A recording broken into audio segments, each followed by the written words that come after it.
We begin overseas, where G7 foreign leaders are unanimously calling for a humanitarian pause in the Israel-Hamas war. They stopped short once again of demanding a ceasefire. That includes Canada. The head of the United Nations has repeatedly said a ceasefire is urgently needed. Here he is speaking earlier today. Every year, the highest number of killing of children by any of the actors in all the conflicts that we witness is the maximum in the hundreds. We have, in a few days in Gaza, thousands and thousands of children killed, which means there is also something clearly wrong in the way humanitarian military operations are being done. Nathan Teck is the U.S. State Department Deputy Spokesperson. Mr. Teck, Secretary of State Antony Blinken, like officials here in Canada, has been calling for a series of humanitarian pauses in the Israel-Gaza conflict to get aid in and to get some people out. Is there any chance of that happening, given what we're seeing on the ground right now? Is a pause even feasible? So this is, of course, an ongoing conversation that we are having with the Israelis. And I think it's important for folks to just keep in mind that humanitarian pauses are actually nothing new in this conflict. We did see pauses in military operations to allow, for example, around 600 trucks of humanitarian assistance to enter Gaza through the Rafah crossing. And we did see pauses in military operations to allow hostages to get out as well.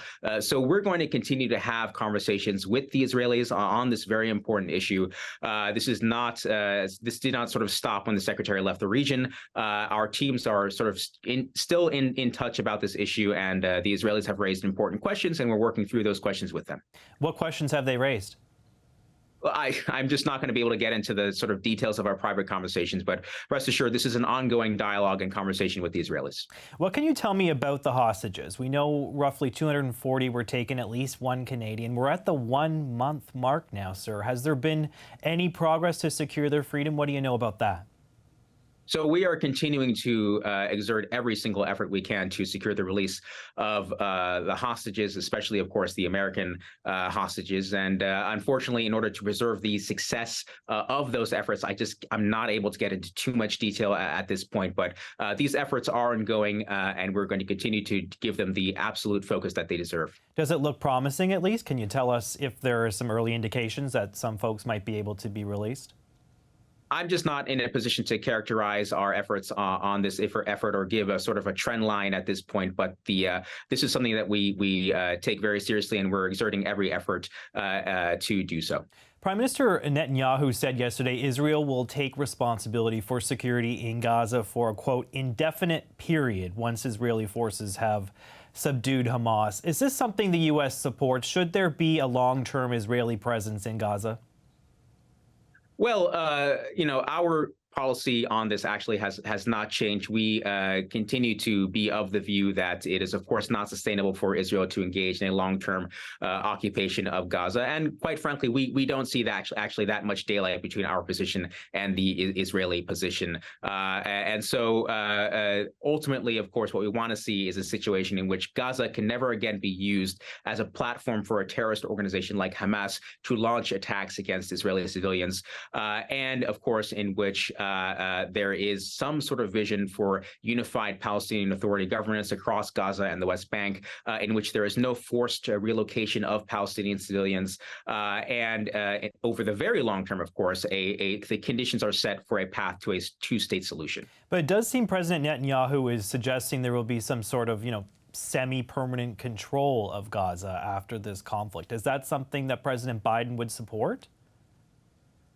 So I'm just not going to get speaking on behalf of another government's comments. Our view continues to be that we are continues to be our policy that we do not support Israeli sort of occupation or long-term control of the Gaza Strip, and we will continue to do everything we can to ensure that Israel is able to do everything it can to defeat Hamas in the outset, and that the conditions are set in the long term for a sustainable peace. And the U.S. has made it clear to Netanyahu that they would not support a reoccupation. Is that how I'm reading your comments?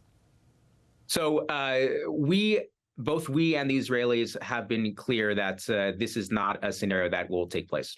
I know you don't necessarily do domestic politics at the State Department, but there is growing criticism within the president's own party on how the U.S. is handling this conflict.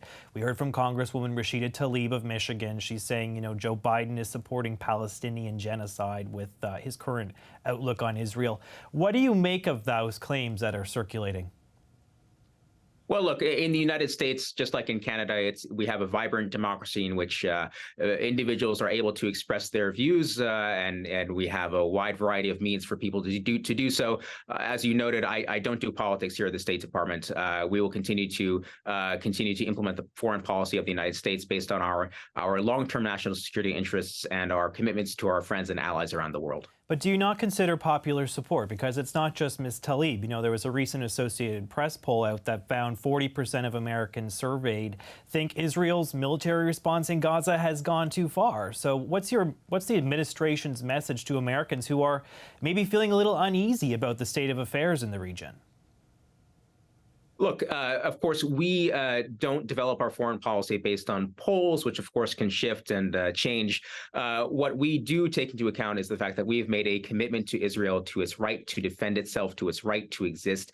Israel cannot tolerate the kind of terrorist attack that took place on October 7th.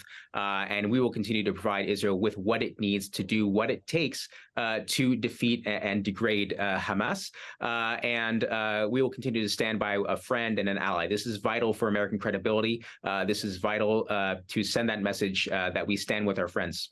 Are you concerned that this conflict could spiral further out of control and destabilize the entire region? Is there any role for Western countries in trying to pull this back from the brink?